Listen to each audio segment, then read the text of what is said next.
جو لوگ یہ سمجھتے ہیں نا کہ ہمارا مسئلہ ہی حل نہیں ہو سکتا، ہم آگے بڑھ ہی نہیں سکتے، ہم کیسے نکلیں گے مشکل سے، میں قرآن پاک کی آپ کو آیت سنانے جا رہا ہوں۔ اللہ فرماتا ہے وَمَن يَتَّقِ اللَّهَ يَجْعَل لَّهُ مَخْرَجًا۔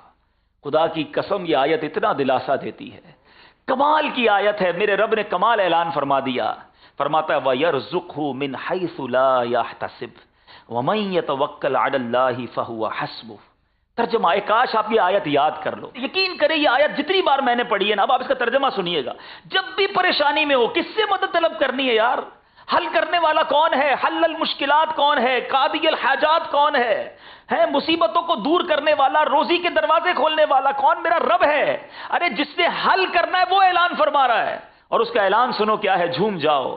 اللہ فرماتا ہے اور جو اللہ سے ڈرے اللہ اس کے لیے نجات کی راہ نکال دے گا، نکلے گی راہ۔ آپ کو یقین، میں بہت ساری چیزیں بیان میں نہیں کر سکتا، مگر میں نے اپنی زندگی میں ایکسپیرینس کیے ہیں۔ گھر بک گیا، گاڑیاں بک گئیں، گھر کا سونا بک گیا، بندہ روڈ پر آ گیا، وہ سوچ بھی نہیں سکتا تھا کہ میں پھر کھڑا ہو جاؤں گا، اللہ سے لو لگائے رکھی، اللہ نے پھر کھڑا کر دیا، پھر پہلے سے زیادہ عطا کیا۔ اس کی عقل دیکھیں نا، میری اور آپ کی عقل محدود ہے، اس کی عقل کام ہی نہیں کر رہی آج بھی، کہ میں تو سب کچھ لٹا بیٹھا تھا، آج پھر کیسے سب آ گیا؟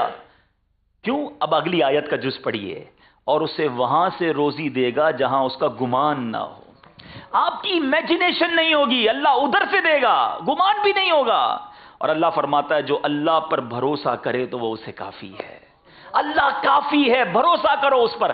پرابلم یہ ہمیں سب پر بھروسہ ہے، ہمیں کسی اور ادارے پر بھروسہ ہے، ہمیں کسی اور شخصیت پر بھروسہ ہے، ہمیں کسی دوست پر بھروسہ ہے، یار یہ میرا ہاتھ پکڑ لینا میرے مسئلے حل کر دے گا، یہ میرے پیچھے کھڑا ہے میرا پرابلم سالو ہو جائے گا، میں اس ادارے میں چلا جاؤں میرے مسائل سارے حل ہو جائیں گے۔ کیوں؟